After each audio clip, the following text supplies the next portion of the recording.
What is up, y'all? Happy Monday. Welcome back to another Adobe Live.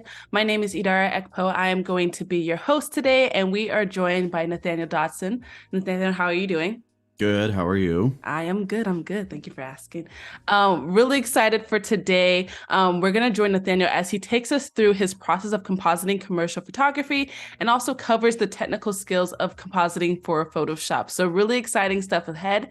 Real quickly, before we go ahead and get started, I want y'all to let us know where you are joining from. Okay, as always, we love to start our Adobe Lives with just kind of a great welcome. So, whether you are on YouTube or Behance, just go ahead and drop in the chat where you're joining from. I am calling in from Phoenix, Arizona.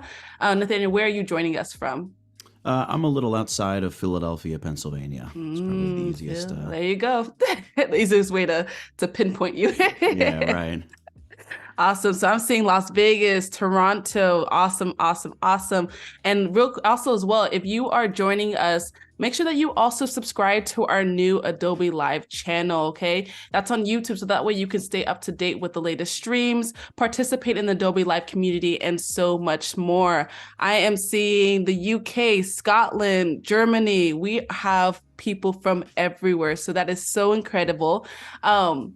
And also, before we go ahead and get started, make sure that you start your day with the Photoshop Creative Challenges hosted by Wade Akhuff every weekday at 9 a.m. Pacific. Tune in and challenge yourself with a new prompt each day. Awesome. So, Nathaniel, I'm going to go ahead and turn it over to you for a quick introduction for the group and to talk a little bit about what we're going to be covering today. All right. Sounds good to me. Welcome in, everybody. Good to have you here. Scotland, England, Germany. It sounds like the World Cup or something. Honestly. So today we're going to take a look at some different composites photography techniques in Photoshop. I'm a little scared, I got to be honest, because I'm not. Look, you can go into these things over prepared and following a very tight script, like this is going to happen, then that's going to happen. We're going to do this, we're going to do that. Or you can just rely on the skills that you hopefully have and trust that the creativity will come.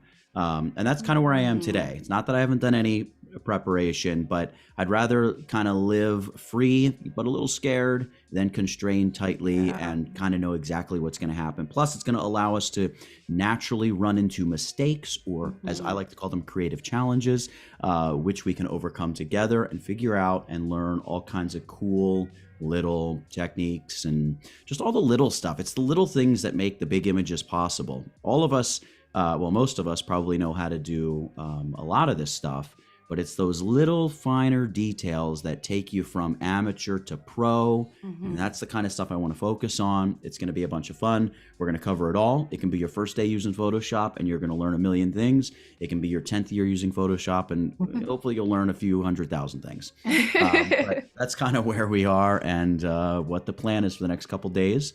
And hopefully you stick around and have a blast. Awesome. Awesome. Well, I am excited. If y'all are excited, go ahead and let us know in the chat. And of course, if you have any questions at all throughout this live stream, drop them in the chat, whether you are again on Behance or YouTube. That way I can make sure your questions get to Nathaniel and we can just have a really great, engaging session. Awesome. I think we're ready to start. Cool. All right. So, a composite image is when you take multiple images and you blend them together. Most notably, it would be doing something like taking an image off of just a clean, white, seamless drop or gray background and dropping that person or car or animal into another scene. However, one of the other methods of compositing, and typically what you're going to run into in the commercial photography world when it comes to your compositing, and by the way, this is also going to be the compositing that's going to be very useful for you if you're just a standard portrait photographer, let's say, where you're going to have control over photographing the background and the subject and ensuring that you get all the angles that you want. Now, as quickly as I say that, I'm also going to add, we're using Adobe Stock Photos today, so we're not going to have as much freedom and control as you would have if you had your own camera out in the field. However, Adobe Stock, when you find an image you like, they have all the images arranged in series.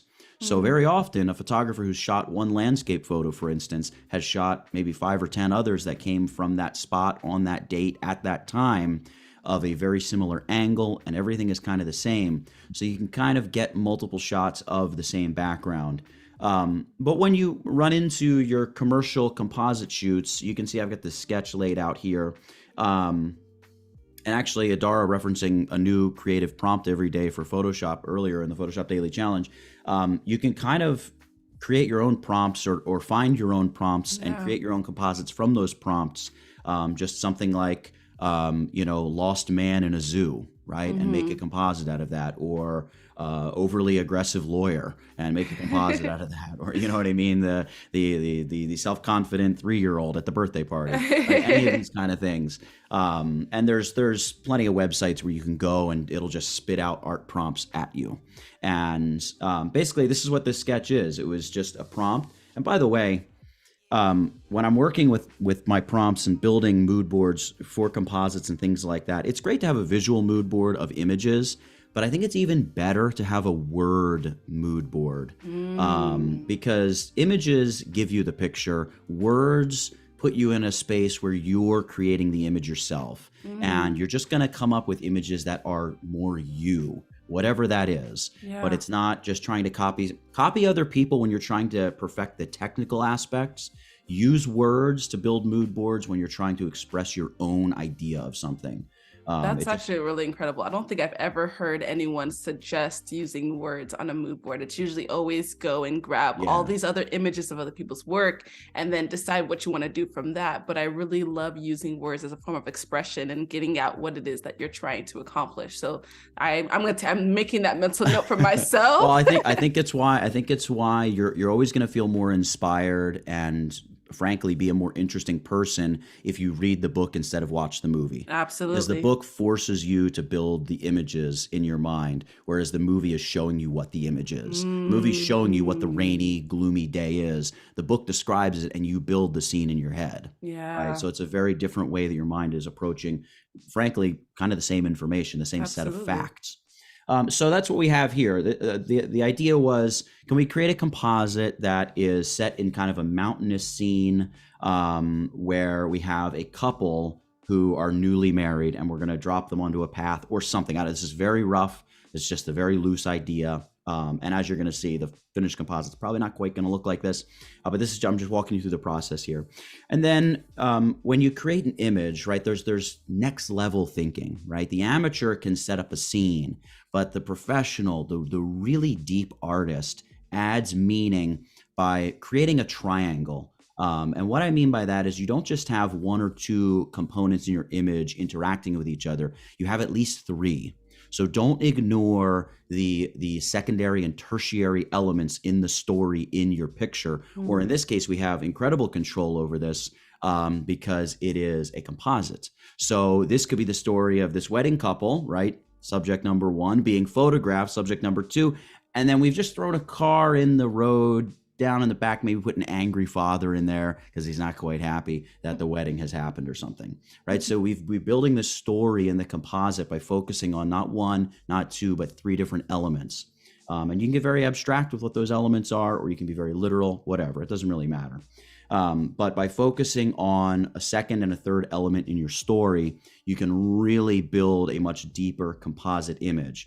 And again, it's very difficult to do this just from stock photography.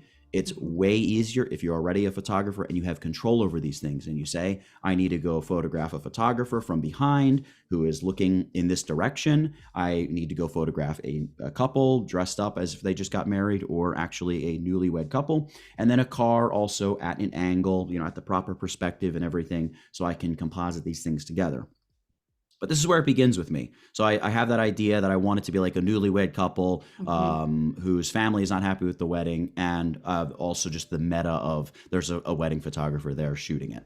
So that's what we've got here. And the idea will just be, let's have this mountainous scene and a married couple. And if we can involve a photographer, great. Whether or not we get that car involved, we'll see.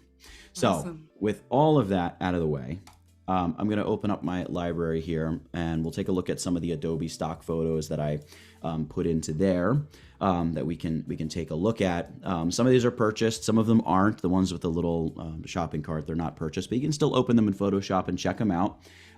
So the first thing I was thinking was, we'll create our landscape, we'll create our scene into which we'll add our married couple. Like, let's do that part of it first, and then we'll add the newlyweds, and then we'll add a photographer and see how much time we have to continue building things out.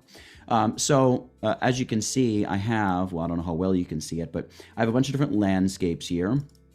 And like if I open up this one here, I like this light in general, right? Just the sun very low in the sky. It's coming across, right? It's shooting into our little meadow. Sun low in the sky. You're going to get these long shadows, very directional shadows, but also relatively easy to see where the light's coming from, where it's going if we need to build shadows, and generally softer light. So I like that, very warm. So that's probably going to be the general look of the photo, just a very warm, bright photo as opposed to like a dark, moody, cold. Again, think about the subject. In theory, is a wedding day, so we want it to be kind of bright and fun. So there's a lot of different options you have. Let me just tuck this off to the side here so I don't keep collapsing it and opening it. This kind of vibe as well is pretty cool. Bright greens, bright yellows, some distant hills always look cool. We can always add them as well to our image. We can add mist and atmospheric elements, things like that. But what I'm going to do is I'll begin with photos that I have purchased, and that's these 7 photos up here. We're not going to use all 7 of them, and in fact, I want to be able to see kind of what I'm doing with them in some kind of heads-up display. So I'm going to go ahead and create a new Photoshop document, and there's whatever, 6200 by about 3000 is probably all right, something like so. And I can probably close the sketch because that can just live there in the back of our head. And again, reference what you think you remember more than what you see, and you'll tend to have more creative stuff come out of you. All right, let's start dragging these images into this document here. So we've got this first, pretty cool. So we're on this upward angle. We've got the sun low in the sky. I like the vibe, maybe a little dark, but we've got some distant hills. And this is what I'm talking about, by the way, with the series of photos on Adobe Stock. All of these were from the same photographer. Probably the same exact day, roughly the same location. I mean, they all kind of look the same. So I'm going to begin just dragging them all into here. And we'll see what parts of each image we can use and how we want to build our image. In fact, I can make some of these a little bit smaller, just so we can really start lining them up. As I drag them in, they are smart objects. So if we scale them down, we can always scale them back up. Now, this image is not by the same photographer, but I liked it because these mountains already kind of have some atmospheric haze. They're turning blue. Depending on the direction of sunlight, we might need to flip this horizontal, just to get the light coming from where we need it to be coming from. I don't even know if we're going to use that image. I'm not going to leave it in there for now. We'll get to it later if we do need some mountains. And then we have this shot here as well. So I'm going to collapse my libraries for a moment, and I think we'll begin with this. This will probably be our centerpiece image. And the other thing about this is our central image is going to determine a number of things. First, we're looking for, is there a foreground where I can place my my subject? They're not really in this image. We'll probably have to build a foreground, but you can do it. It's Photoshop, and we're playing with composites, so we can do all of that. But also our direction of sunlight and the angle of sunlight and everything like that, which is going to dictate to a large extent what we can do with the rest of our image, depending on how realistic we want this to look. So we have our sun kind of off camera right a little bit there, but just cutting across the horizon, giving us great shape, great dimensionality on these hills, the rocks, everything. So I kind of like that. I might actually make it a little bit smaller here. And again, we can always make it a little bit bigger. And then I'm going to look for, what do I want to go off to the left side here? And this is, let me look at this image here. Let me just bring it up to the top. That's just Control and the square bracket keys bring your layers either forward or backward if you're just looking for a quick way to do that. See, now what I like about this image is there's this big foreground rock where we might be able to put somebody. We might be able to do something with that. So let's just size this down. Now, what I'm looking for here is, in general, I just want the horizons of these images to line up. Okay. Part of the problem with this image is we've got the sun center cut instead of still being way over here to the right. We might be able to fudge it a little bit. I'm going to hit Control R to bring up my rulers, and I'm just going to drag a ruler out and drop it on my horizon right there. And I'm going to drag this image up so the horizon, is right about there. That's probably fine. Control Z, Command Z if you're on the Mac to make those rulers go away. So cool, we've kind of placed that there. We'll figure out how to blend it together in a minute. Let's look at this image here. Let me just pop it up to the top. This is kind of interesting. And if we were to put this off to this side, you can see the sun, we could kind of make the sun line up. So the light we would be getting should kind of work. I do like that. Let me look at this image here. This is also kind of cool. You can see we've got a nice piece of foreground where we could stand a subject as dangerous as the precipice looks. And then let's take another image here. This one's kind of cool as well. We have the sun up in a similar area of the sky. You might be able to cheat and just flip this horizontal because, again, you remember our sun is kind of right here. So that might be interesting to throw right there. I'm just hitting Control T, by the way, when I'm bringing up free transform. And just because I have that guide, you can see I know I generally have my horizon somewhere right around there. I'm going to Command or Control click on this image, and that's going to automatically select the layer. I'll drag this up to the top now. Command or Control T, and just scale this down as well. Let's bring this over. And again, nothing needs to work here. Like I said, we're just leaving room for spontaneity. We're leaving room for creativity. We're not going to strangle this before we even get started with it and constrain ourselves to the straight and narrow. So we're just kind of keeping an eye on it. And by the way, I am noticing it looks kind of like this stone right here might be this stone, but just flipped. So something to keep an eye on. It won't matter, maybe, depending on how we use it, the final image, but just keep your eyes out for things like that. And then this image here, and this one I actually kind of like. The sun is pretty much in the right position to be used over on the right side. Command or Control T. I'm going to take my center point and just drop it on the horizon because here, as I size this down, it's going to, well, if I hold down the Alt key, I'm sorry, it's just going to size down and just keep our horizon kind of locked in place. Something like so. And now becomes the fun part of the process where we build out our foreground and start trying to blend the images together here. Now this image here off to the left is going to be challenging because we've got this big, kind of lump of a hill sticking up as well as the sun. But I kind of like it in terms of like, let's not just do the easy stuff here. Okay. Yeah. Let's do some challenging stuff. So I think we might just do it on principle on how can we use this? How can we make it look decent? Can we make it look like one big photo? Let's see. I have one quick question, actually. Yeah, do you give yourself a limit of how many images that you want to use in a composite, or are you just kind of whatever you see that you like, that you want to make work, you just try? Like, what's your kind of approach with that? Well, first, you're going to be a little limited by how fast your computer is, and depending on how big your source images are. So that's the first thing to consider. No, there's no real hard and fast limit.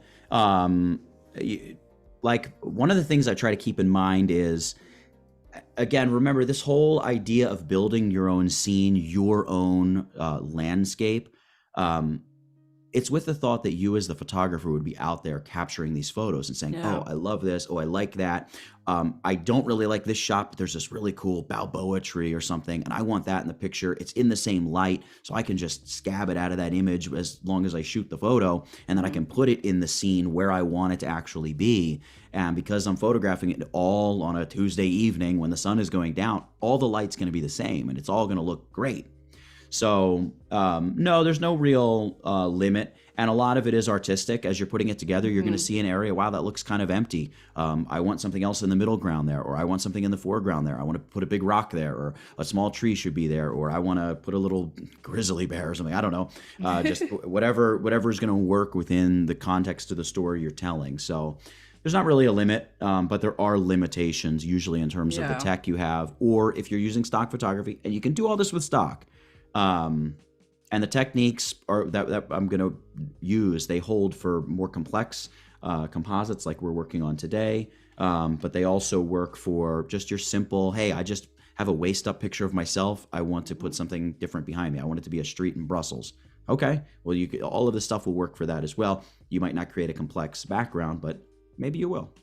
All right, so let's try blending some of this stuff together. I think let's gain a little momentum here and work from the right to the left. So over here with these ones that look like they're going to be a little easier to blend in.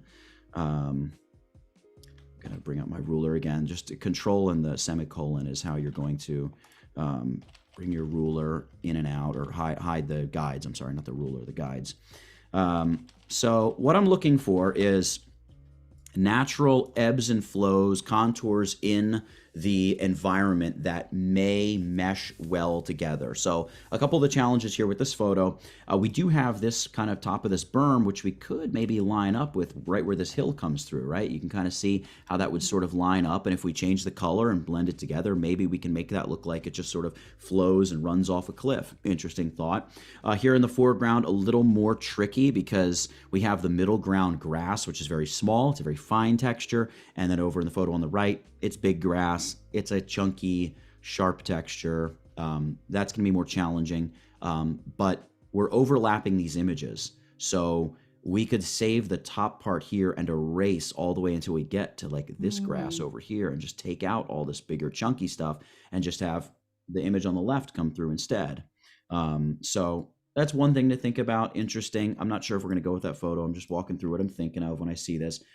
Excuse me. Now this photo, I'm a little in my own head about because of the stones. I'm thinking I might take this photo and just potentially grab a couple of these rocks out of it later or something like that, and see what we can do with that. So I'm gonna rename this. I'm gonna call it four rocks, something like so, and just drop it down here. And we'll see if we get to that later. If we do, we do. If we don't, well, that's okay too. All right, and then we have this image, which I kind of like this one a lot. Because a little challenging with this tree sticking up above the horizon because we have a sudden cutoff. Let's play with this one. Let's play with this image here. I'm going to call this right because it's the image here to the right. We're going to add a layer mask, and we're going to begin just painting and playing. So grab the paintbrush tool, and I'm going to right click. I'll probably make it a little bit bigger. I like to begin with like large soft edge brush and just generally get an idea of how would this work together? Can it work together? And then we'll go in and really begin the fine tuning process. So this is where it helps if you have some type of graphics tablet as well. Let me shut this layer off and just, I want to make sure as well here, if I reduce the opacity of this layer, you can see we have a generous amount of overlap. You kind of want that because there are areas of both images in the overlap that you want to preserve to make this thing look realistic. So let's just crank the opacity back up. And the first thing I want to do is select the layer mask there, grab my brush tool again. Let's paint away the section on our right image and try to reveal the rock. Let me drop down my brush. I want to shut off shape dynamics here. I want no shape dynamics, and I want it to be a soft edge brush, not hard. So let's go super soft, like so. All right, so we're going to paint this away. We're going to bring this rock into play first. Now you can see we're cutting off branches of this tree. It doesn't look very realistic. The advantage to using overgrowth and beautiful landscapes is everything's organic and free flowing. So you can be very fast and loose with what you're doing, and it doesn't have to. Nothing has to be incredibly precise. There are areas that are going to have to be precise, but in general, roughing something in like this can be pretty easy. And I'm just using the letter X to swap my foreground and background color. You'll see when I paint black on the mask, it's going to hide. So it's going to hide the image to the left. We have a layer mask on, the image on the right. So maybe I should explain that again. We have the image on the right. We've added a layer mask to it. When we paint black in that layer mask, we're hiding parts of that image. If we hide too much of the image, we're going to paint with white to bring that back, and all will be right with the world. All right, let's keep painting like so. And I'm just looking for how can we make this meld together well. So if we're probably going to bring that back. We know we want to get rid of the sun because there's only one sun in the sky. And this is where we'll just make our brush much, much bigger and just paint this away. I don't mind. We're going to put a totally new sky in place, and we're going to rebuild the sun as well. So I don't mind if the sky begins to disappear like that. We'll just try to just ignore that for a second. I grab my brush tool again. We're going to paint with white. I'm going to make my brush a little bit smaller. Your square bracket key is the little bracket just to the right of the letter P on your keyboard. That's how you're going to make your brush larger or smaller. Makes it really fast, moving in and making these kind of changes. Now, I don't know if you can see, there's a little town or something there. I kind of want to keep that in the image. That kind of little stuff, it just adds depth to the image. So I want to try to preserve that. That's here in the image on the right. So I'm just keeping an eye on that. Let me paint away more of this foreground and see what that looks like. It's not too bad, but I want to bring back some of the rocks and trees, and we'll figure out how to more exactly bring this together. And you can see that the tree the tree transition here is not the greatest. So we'll adjust that as well. And we're just looking to bring this together, bring it together. Bring some of this back here. Don't worry about the overlap. We'll adjust that and work on that later. Let's zoom in. The biggest thing here, we got a big dark spot. Again, we're not worried about the lighting quite yet. We're more worried about how is our texture lining up? Is it looking realistic? Like this whole tree fading off to nothingness, not realistic. So we want to fix that. I'm painting with white because, again, we want to bring this layer back. And here, by the way, you see how powerful that is? Just too much. It's too much. It's too big.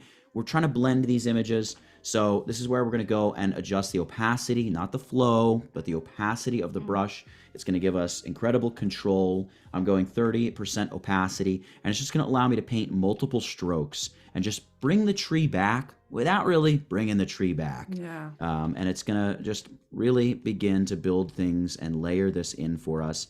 And this would be the time here when we get to these type of edges where we don't want any of this fading, right? You can still see how there's fading in and out of our trees. We don't want that. So here's where you go with a much harder edged brush, 80%, something like that, but also a much smaller brush. So we'll knock this down probably to about 6 pixels would be my guess. It's all going to depend on your image. And we're just trying to bring back, like, give me those branches, give me some of the leaves coming off the branches. And you're going to see when we zoom back out after doing this, it's going to give this a much more organic feel while we can still see enough of that grass behind it that it looks very believable and realistic. If you have something where it's very bright grass that shows up, just paint that away. This is the advantage to using your layer mask here. Great. And over here, see how that leaf is just kind of faded? We don't want that. We don't want our trees to have faded leaves. We want them to have a nice, crisp cut edge. And that's what this is allowing us to do when we use, excuse me, if I can get my words out, when we use a harder edged brush. Up here is a little more tender. So we're going to size our brush down. I'm going to go to like 2 or 3.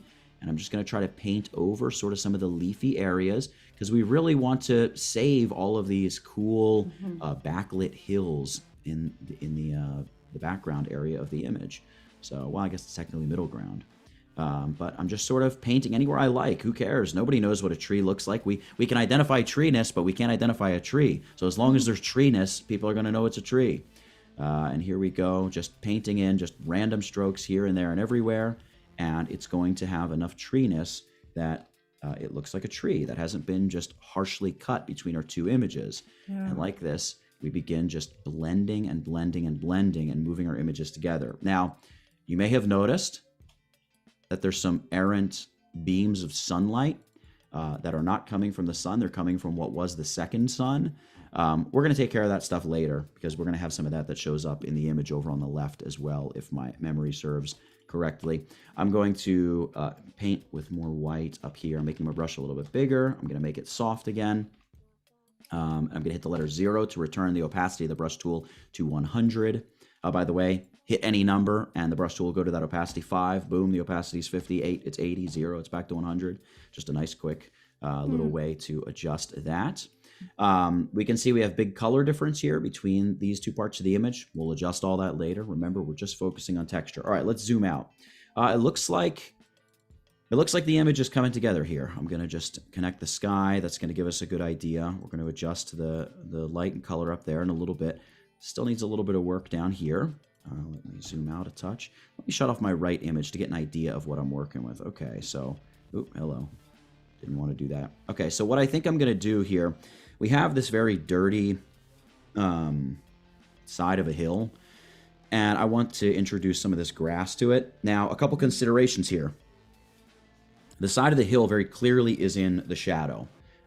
So if we just paint in all this bright grass, we're going to have big problems. Not big problems, little problems, but noticeable problems. And I don't even like noticeable problems. So what we want to do is still maintain some of the side of the hill while allowing the grass to shine through and just lift the brightness of it a little bit. And this again will be where we use our brush tool and just set the opacity to like 20%. You want it to be really low. I just hit the number 2. And we're going to paint with the color black. So hit the letter X. And just dab a couple times in here, and you're going to begin bringing some of that grass through. We brought through some of the rocks, so let's switch our foreground color to black and just paint away just little bits. Like we don't want that part of the rock to show up. Maybe there should be a little darker. As we get closer to the proper shadows on the actual tree trunk and branches, let's just make sure they're still looking pretty dark. things like that. And we will, whoop, I want to paint with black here. Let's just dab away, bring this right up to the rock. And if we zoom out now, it just looks like it blends together so much better than it did a moment ago. So we've blended the two pieces together, and this right here, hold on, helps to put my brush back to 100%. So this here, this is why it doesn't look blended together, because we have very dark sky here and then kind of light sky here, and you can see the seam right there. All right, that's why it doesn't look like it's blended together very well. But like I said, we're getting rid of the sky, so all of that's going to go. So really just the way that the farmland transitions into the hills, that's the only thing we need to fuss with, but we'll do that a little bit later. Actually, we'll do it a little bit now as well. I'm going to go to my right side of the image, set the opacity to like 40% on this brush. I'm painting with the foreground color set to black, and I'm just going to dab a couple times and begin to make it look like this is a bit of a plateau heading into these hills. So not too bad. That actually worked out a little bit better than I thought it would, which is always a nice surprise.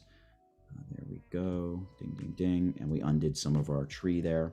But I think that's all right, the way that kind of worked together. And we can darken it a little later. Cool. So we have that side of our image. If we zoom out, we've now extended our image. We're going ultra wide screen, baby. We're taking this thing wider than you've ever seen. And also, everybody's used to like the standard 3x2, 4x3, 16:9 crops, which is great if you need an image that's technical. But technical is baking.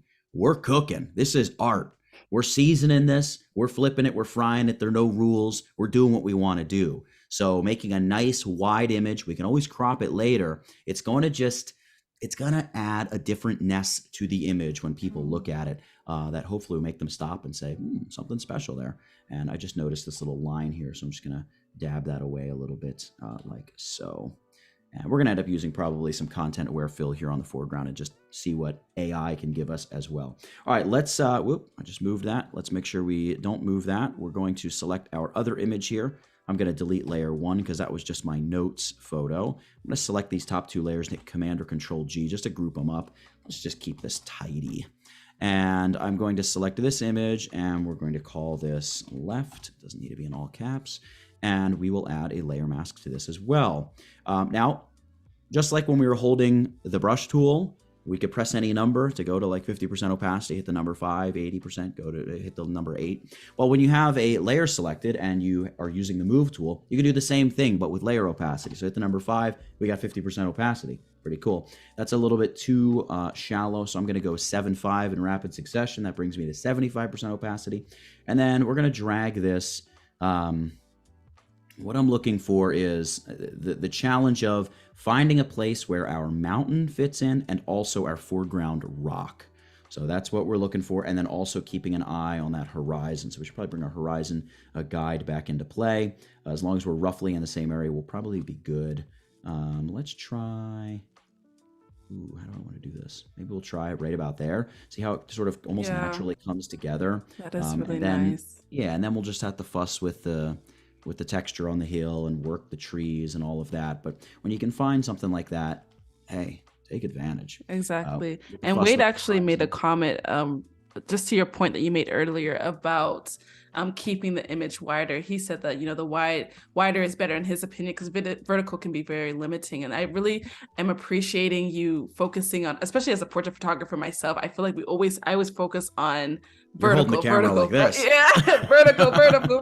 And I have to like tell myself, Idara, just turn your camera, and it just it vertical. Or even keep it portrait and just do click. Exactly. And then be able to see what I can create later. So I really am really appreciating how much you can really do with how wide this image is so far. So and we don't even need to use, it's going to be ridiculously wide here. We're probably going to end up cropping it down a little bit, but we're also adding a little headroom because we are going to add a sky. So we have a few things going on here. We're just in the baby stages though. All right, so I'm going to hit 0 to bring this back to 100% opacity. We have a second sun we need to deal with, and as expected, it is going to bring some sun rays with it. This also has the added bonus of having pretty harsh highlights on a side that really should not have highlights, and shadows through the town and the fields. We're going to address some of that. Some of it we're just going to close an eye to. But let's see how this blends together, if we can get it to blend together well or not here. So let's begin. Let's begin with the rock in the foreground because I'm a little scared of that hill, but let's see what we can do here. All right, grab my brush tool, select the layer mask, and let's begin painting with black. Our opacity is set to 40%. I'm going to just scroll that back to 100%. And let's just, I don't know, let's see how this blends together. So you can see we have a little bit of a texture problem here, that being giant grass and fine tops of trees. I prefer the fine tops of trees. Ooh, it looks like they did some Photoshop work here. You can see a tree repeating about 4 times. So the original photographer was fussing with the trees as well. I kind of like this rock like this. So let's just, can we just be very sort of gentle, and how much can we fade it together? Just, I'm holding the brush off the edge of the image and just letting that soft feathered edge of the brush do the work for me. And because I'm OCD, I'm even going to feather the bottom there where it doesn't need to be feathered. And introduce, I probably don't want to introduce that grass there. Let's keep it going rock into rock, something like that. Take that out. Just the little things, man. It's the little things, if you do them, that really can make a big difference for you. So here, you can see we have a soft edge. It looks terrible. Don't worry. We're still roughing it in. We're going to come back in a minute and just clean that up a little. All right, let's see how this works here. I'm kind of excited for this. Let's take the sky, blend this together a little bit. Again, the sky doesn't really matter. I'm more concerned, or not concerned, I'm interested in the horizon here. Look at how that just lines right up. That's pretty nice. And all the way back here, can you see how this little tiny ridge line, it fades off because we used a soft edge brush? And you might be thinking, but ridges don't fade off, and they don't. But they appear to fade off when you get those layers of mist and fog coming up from in between. Like if you look at any picture of the Smoky Mountains from one of the mountaintops, and you got all this like fog coming up between them. So that's an effect that the mask is going to create for us in this case. And it just makes it look like, oh, well, of course the mountain continues off. It's just obscured by a little bit of that atmospheric haze. What a moody image. All right, let's start blending away our hill here. And one thing I'm very interested in is, and this is the kind of thing you want to keep an eye on. So when the photographer retouched this image, or toned this image, they didn't do a lot of retouching to it, but they crushed the shadows a little bit. So you have what would be the same exact trees right here as you have way off in the distance here. However, we can see that the shadows on these trees are like a 80% super dark tealy green color, whereas over here these shadows are like burned breakfast sausage. I don't know how else to describe it. It's black as black can be, with like a weird texture to it. That's why I said the breakfast sausage thing. So when I'm only saying this because we need to drop a mental note in the back of our head that we're going to need to come back and adjust the heaviness of the shadows on this image here off to the left. So just keep that in mind. And that's also why it's going to look super not right.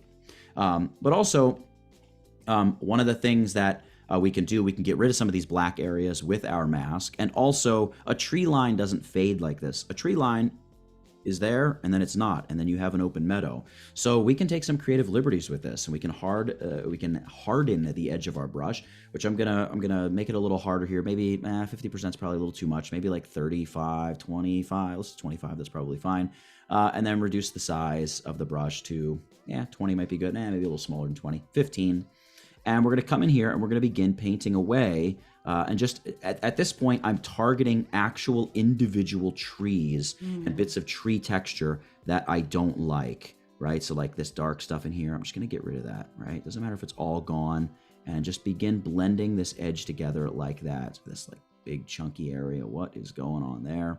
You don't need to get rid of all of it, but just getting rid of most of it when we zoom out is going to make our shadows look so much lighter and less heavy. Now, we're not going to do it all over this part of the image. We can clean that up with some different tools, but just when it comes to this edge, blending it together, we want to begin just doing what we think needs to be done to help blend this stuff where we're getting some new tree and still have some of this old meadow, or what would be the old meadow. And up here, right, we need to be able to see right where that meadow comes down and meets at a hard line, something like that. Rid of any like faded stuff up there. This all looks pretty good here. This like dark tree, I don't quite like it right there, so we'll just Make that go away, right? At a distance, that tree is now just a bush, right? So you don't have to be technically perfect. You can be artistic here and just pick what you want. You think Van Gogh was worried about what the sun looked like when he painted Starry Night? He wasn't, because he was painting a night scene, but he wasn't worried about what the stars looked like either. All right, so now you can see that we have what looks like really the end of some woods running into the hill. And I'm just gonna, when I zoom out here, anything that really looks like it doesn't belong, I'm going to get rid of. Maybe I'll lighten it up even more. And, think of it like a hair cutter when he uses those shears on your head, or a barber, I should say, when he uses those shears on your head that just like de-thicken your hair a little bit. That's kind of what we're doing here. We're de-thatching this forest a little. And we'll do that. And then I'm going to come back through and paint with white. And I'm just going to paint some of this back in. And I've got a very small 1-2 pixel brush. And I'm just painting little tiny bits. In fact, we could probably even set the opacity of the brush to like 60%. Again, we're just looking to create a gradation of thick forest down to our meadow, and see how it looks when we back up here in just a moment. I don't want to add too much of that black back into there. But you can start to see how it's just running, and it's kind of like a saddle, and for whatever reason the trees just stopped growing there.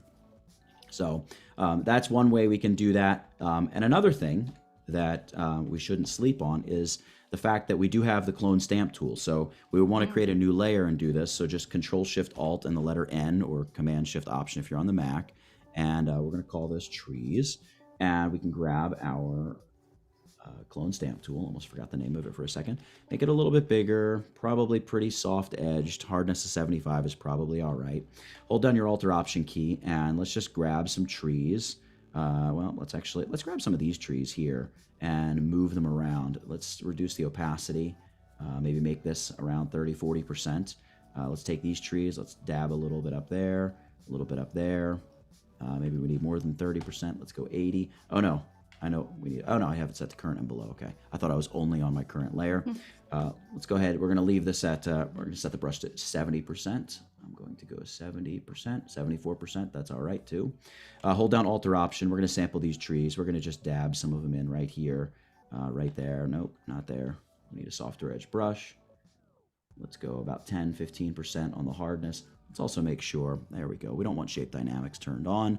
I'm using a tablet, so it's going to get kind of wonky on me. There we go. That's what I'm looking for. So just like, you can see we're just adding this texture coming out of the woods. We can even do it up on the woods here, taking these trees that we have, and then we'll also do it with these trees. Well, not like that though. We're going to take these trees, areas that are not necessarily very dark and have a lot of that black, just kind of some of the general tree-ish texture, and we'll be able to start building that over this transition here as well. So we got a little bit of the rock there. We don't want that. So something like so. And if I back up like that, you're going to start seeing it's going to just begin extending the forest out into the grass. And we could sit here and play with this for a long time. We're not going to. I hit my Windows key and not my Alt-Option key. I did it again. I'm going to set the opacity here to 100%. And we're just going to do a couple more of these. I'm going to make my brush a little smaller.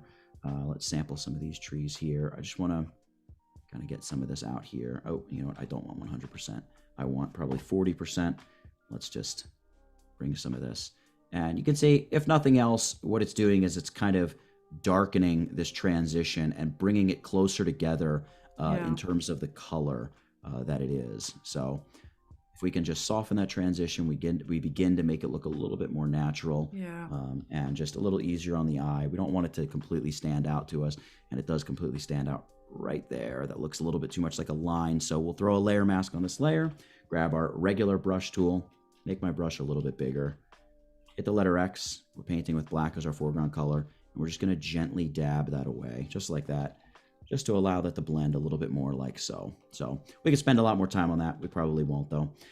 Let's take a look here at this, because the trees really should run right into the edge of the rock and not have grass that's floating out in the middle of nowhere. Let's go back to our left image, select that layer mask, grab our brush tool. Let's right click. We want a pretty hard edged brush. It doesn't have to be perfectly hard. Maybe 80% is good. Size doesn't have to be massive. So 40 is probably good for us. And, oh, hello, let me go Let me just select this. It's going crazy on me. Let me hit backspace. There. Nope, we got to go 80. That means 80. All right. I'm going to try this. I'm going to try this with my mouse. I'm not sure what it's doing. Hang on. And as always, if y'all have any questions throughout this live, make sure you're dropping them in the chat. Again, whether you are on YouTube or Behance, just putting that reminder out there. Try switching to a different tool. It's not letting me do anything. Photoshop, what are you doing? Oh, no. Let me try. I might have to close Photoshop and open it back up. It's not letting me do anything here. It's reading as if, you know what, actually, hold on. Before I do that, let me just detach my tablet and reconnect it, because maybe it's just still reading the tablet as being connected here. All right, let me reconnect the tablet. See if this does anything. And come on, Photoshop, don't do this to us. Don't do this. Be nice. Be nice. Be nice. You can be see kind. how when I take the brush, you see how it's engaging something. Yeah. When I go up or down, it's making the brush either softer or not so soft. Okay, so I can still zoom out with the tablet. Okay. Hang on, folks. We're going to figure this out. I knew we'd have issues. I didn't expect it would be this kind of issue. Oh, we don't want that. Hang on. Scroll. Yeah, see, it's allowing me to zoom out, but it's not. It's acting as if the Alt button is just locked or something. Very weird. Okay. That still functions. I see the brush size is yeah, it's changing. allowing. Well, it's just the softness. It's just the softness. Yeah, being stuck on that hard, soft slider, as if it's up on the screen, but it's not up on the screen. Let me see. How are we gonna? Let me see if I can save this document before we go any further. I know. We have some comments talking about save it. Yeah. Well, it's not letting me use the keyboard. That's what's concerning about it. I can only use the why is it doing this? This is very weird. So it's only, can I go into a different dialog box? Can I open a different window? It's not letting me do anything. I hope I don't have to close this, guys. I'm trying to think why this would be doing this. Try flip the stylus over. Does that change it? Sort of reset things. Control, nope. I open my brush panel. No. Can I save? No, because it's not even letting me do anything, because it's as if the Alt button is just locked. But it's Wade suggested escape. Will enter get you out of the tool? No, I tried escape and enter before. They're not doing anything either. Well, this is how you make the brush harder or softer. I guess not the correct way though. I don't know. I've never had Photoshop do this to me before with this particular tool. That's very weird, or any tool for that matter. I'm trying to think here.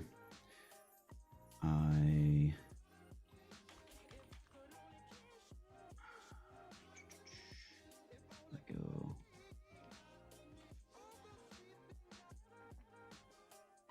Auto scroll, zoom.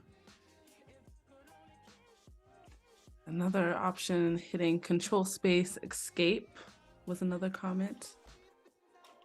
Control Alt S. Yeah. I'm trying to do Control. Oh wait, Control S allowed me to save. Hang on. Oh, okay. Hang on.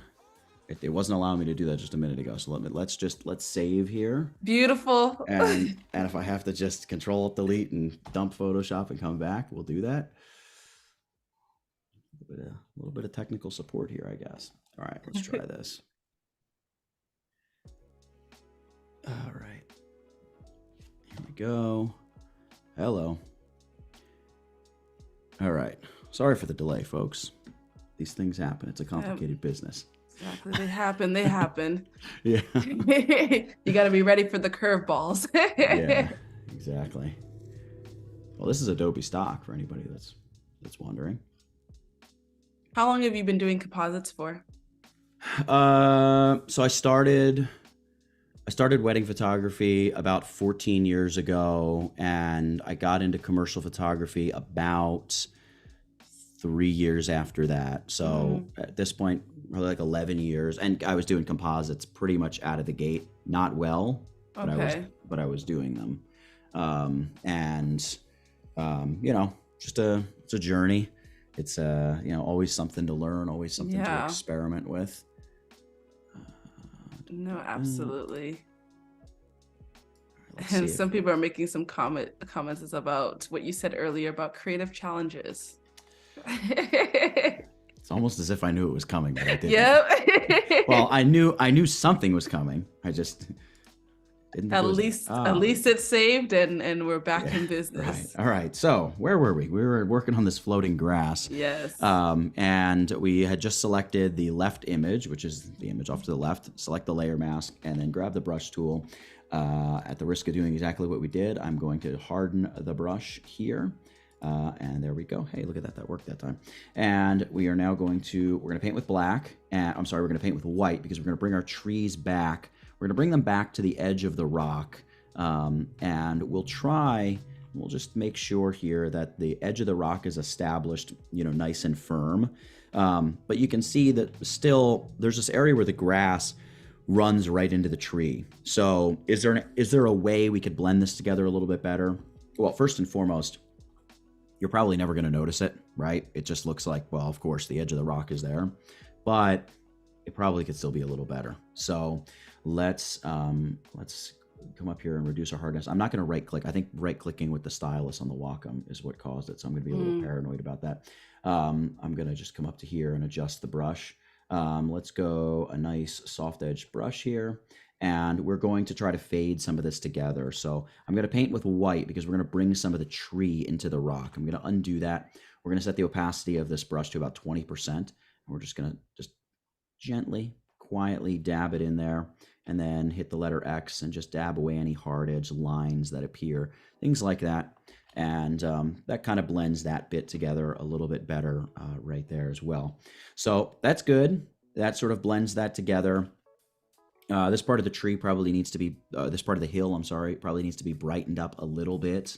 So let's focus on cleaning up our foreground or building out a better foreground here first, and then we'll worry about getting rid of the sky and adjusting some of the light and all that stuff. So here's what we're going to do. We are going to, I had another image in here under tidy, and I believe it was this guy. And you can see there's some of this same sort of scraggly, rocky stuff. It's very red because of the way the sun is hitting it. The sun is even lower in the sky, and also off to the left. So we might go Control T and right click, flip horizontal, and at least try to get our direction of light good. And let's bring this over something like so, maybe like that. Let's see how this looks. We're only interested in the foreground rocky area, so I'm going to take the lasso tool and I'm going to just preemptively just drag a selection around that whole area. And I'm going to bring this layer out and place it on top of everything because this is really going to be some foreground material. And I'm going to, with the selection active, I'm going to select the little create a new layer icon, and it's going to just grab all that and, do that with it. And now we're going to begin blending it together. So we don't need all this up here, so we can probably grab all that with the lasso. We have our mask still selected in our layers panel. By the way, I think I can make these layers a little bit bigger. If you go to layer panel options, you can go give me the larger layers, make it a little easier for you to see. So I have my layer mask selected. I'm going to hit Alt backspace. That's Option Delete on the Mac. It's going to fill the selection with black. And of course, when you paint black, you add black to a mask, it hides that part of the image. Command or Control D to deselect. And I just hit Control and the semicolon to get rid of my horizon line once again. All right, so we have this foreground material. Let's begin blending it here. Over here, we'll probably start here, and you can see, yeah, the photographer definitely was doing some copying. Yeah. Just a repeating pattern there. No hate though. I've done it. And I'm gonna grab Haven't my we all? brush. Hey, sometimes you gotta Yeah, make things happen. exactly. We do have a quick question that came from YouTube. What's the difference between clarity and texture? Um, oh yeah, like you're talking the camera raw filter.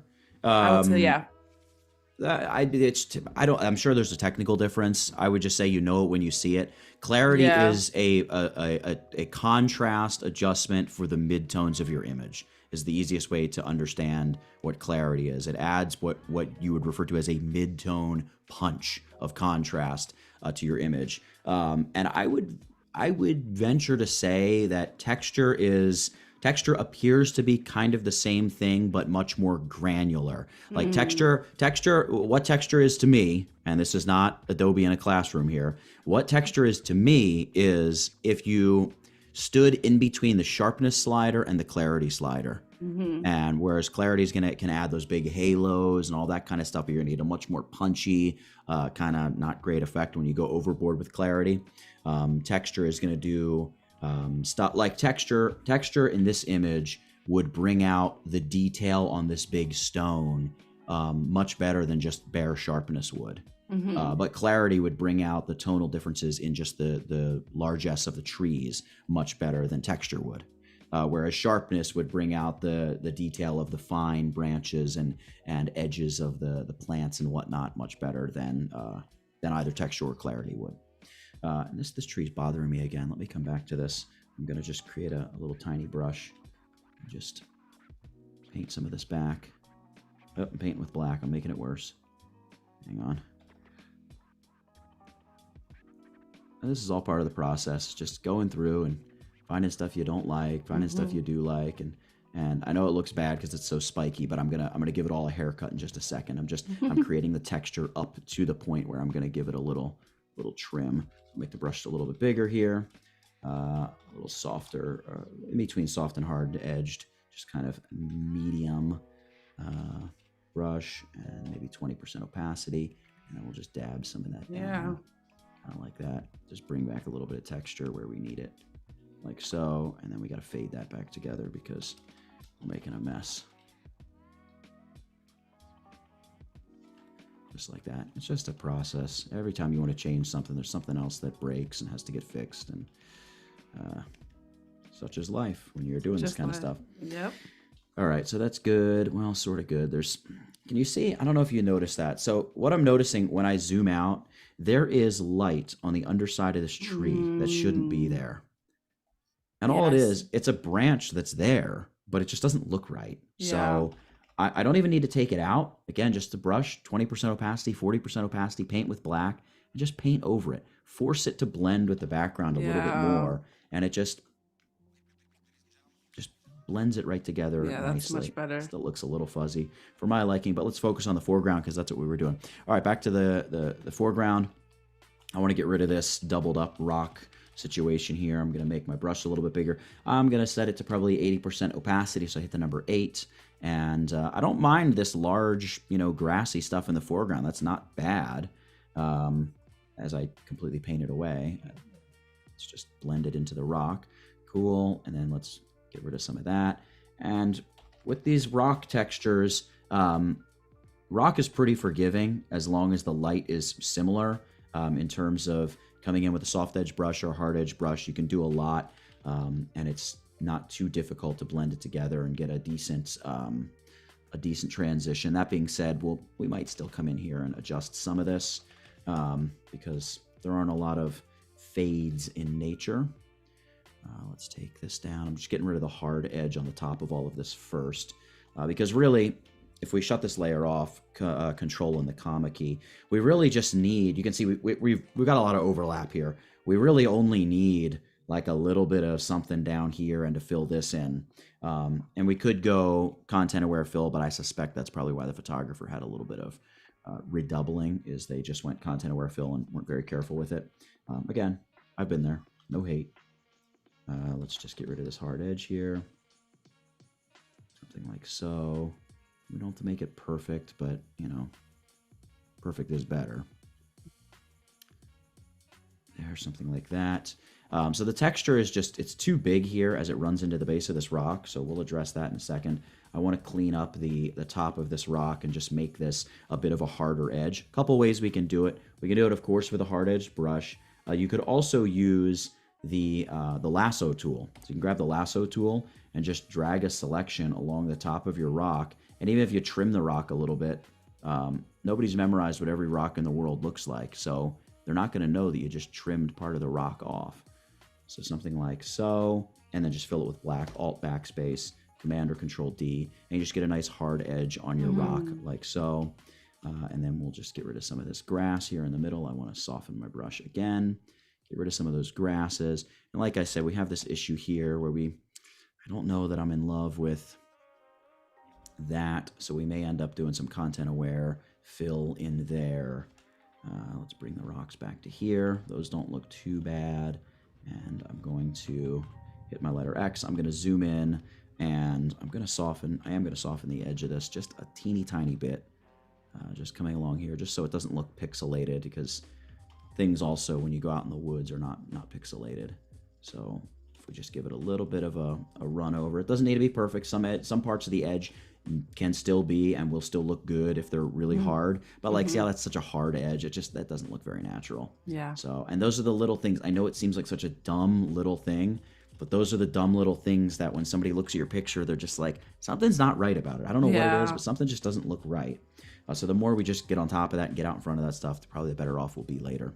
Let's create a new layer here. Control-Shift-Alt and the letter N. And we're going to call this layer, well, we don't want to open up our blending options. Let's double-click on the layer name. We're going to call this just foreground fill. Let's go foreground fill. And we will use our lasso tool.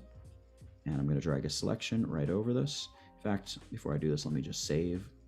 This is one of those things where you can end up shutting Photoshop down on yourself. All right, there we go. And then we're going to go edit. I'm going to go edit. I'm going to use my mouse again here. Edit, content aware fill. And over here on the right, we're getting an idea of, not an idea, we're getting exactly what Photoshop is doing and what it's going to look like. Not too shabby. It's a little bit of a jumble of stuff.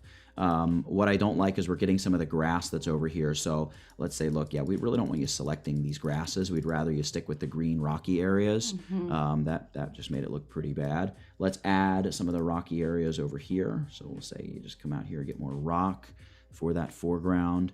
And then we can play with color adaptation. We can say, what does it look like with none? What does it look like with high? What does it look like if we go very high?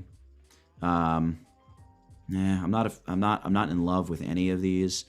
Oops, I mean to hit mirror. Let's go ahead and I want to go back here. I want to add some of this back to the sampling area. Just give it more to look at and play with. Let's go ahead and get these rocks in here too. We can always fade this in. I'm not really loving it. I'm going to hit OK. We're going to take it because it's material to work with. You can see it's up on its own layer here. Yeah, looks pretty bad. Let's go ahead and, well, we don't need this foreground fill layer because it made a new layer for us. Let's go ahead and mask this, and let's at least fade together the edge over here. I'm going to make my brush tool big, and let's just fade that together, and then just make sure we're keeping our rocks in good shape here, not mixing them up too much. We still need more that's going to fill. So let's look at one of our other images. Let's open up the other tidy layer here. And what did this image look like? We got some foreground material here. Maybe these rocks we can bring over. Yeah. And just put them right there. That might be kind of cool. If we make this a little bigger, Control T here, make that a little bit bigger, and do something like that. We'd have to flip it because the sun is over on the other side. So we want to go like something like that. Yeah, that's nice. And again, the only thing we're focused on is this little bit here. So I can just take my rectangular marquee tool and just say, yeah, just save that section. I'm up on that, what is going to be foreground fill for real. And we're going to just add a layer mask to that layer. And well, I missed the icon. There we go. And now we can just begin blending this together. And this already, I mean, you can see this already just looks light-wise like it belongs. We haven't even begun the blending process. I have not yet begun, and look where we are. All right, so we'll just get rid of some of this. I actually kind of like this bush here. We might bring some of that back in just a moment. Kind of runs into these other bushes that are also here. And also can cover up a little bit of that weird funkiness there. Let's get rid of this up here. Just bring this over. Cool. Just painting away. Bringing stuff back in where it has to go. That just looks like it belonged in that spot. Yeah, I kind of agree. All right, cool. We'll just fade away that rock that has a little too much light on it. Whoops. Started painting with white. I want to paint with black. I want to make sure the base of that stone is not being messed with. Let's paint here and just make sure opacity is solid. Made sure we're at 100%. That's great. Good, good. Just brought back the rock I got rid of, but I think I kind of like it now. We'll just go like that. Okay, and then over here with this bush, I'm going to grab my brush tool and I'm going to go hard-edged brush, pretty small, and we're just going to paint in some, I'll probably actually go 50% opacity, and we're just going to paint in, we're going to paint with white, and we're just going to paint in what would be spikes of this grass. They can go every which direction because we're mixing up the light and the texture is really all we're doing, and just trying not to have it look like our brush, our bush, not our brush. Our little tumbleweed here has been just beveled and blurred at the edge. That's not a good look. All right, great. Cool. All right. That's probably good enough for now. All right, so we can now crop the bottom of our image. Let me just save it one quick time. Hit the letter C, and let's crop the bottom at least so we can see what we're working with. Ba-boom. Cool. And we will see how much we need in terms of the sky. Give it a second. It's quite a large image. We'll probably downsize it a little bit for the sake of working on the stream and everything. But kind of digging what we have so far. I think what we'll do is we'll work on some of the lighting, then we'll knock out the sky and replace the sky, and then we'll see if we can get our first subjects into this photo before we wrap up here today. Yeah. So here we go. Crop that down. All right, now I'm going to go through and I'm going to create just a sort of leveling effect with some light. So I'm going to duplicate this all to a new layer. So just Control-Shift-Alt and the letter E. Be Command-Shift-Option-E on the Mac. And we'll call this Dodge. And we're going to set this to the blend mode of screen. And we're going to hold down our Alt or Option key while we click on Add a New Mask. It's going to add a filled black layer mask. And I'm just looking at the macro here. Now we think of macro as a photographer as zoomed in. No, we're looking at it 1-to-1. Macro, zoomed out. We're looking at this macro here, the whole thing. And I'm going to just look for pockets of darkness that I don't think should be quite as dark as they are. And then we'll do the same thing for brightness in a moment. And then we'll take special attention for this situation over here with the second sun. So what we'll do, we'll grab our brush tool, and we need a pretty big brush, and something like that, 1,000 pixels, 800 pixels. It's a big brush, and then a soft edge brush as well. So I'm holding down. By the way, you can adjust your softness by holding down Shift and hitting the square bracket keys. That's how I'm going up or down with the hardness of my brush. It makes it really fast to work with this.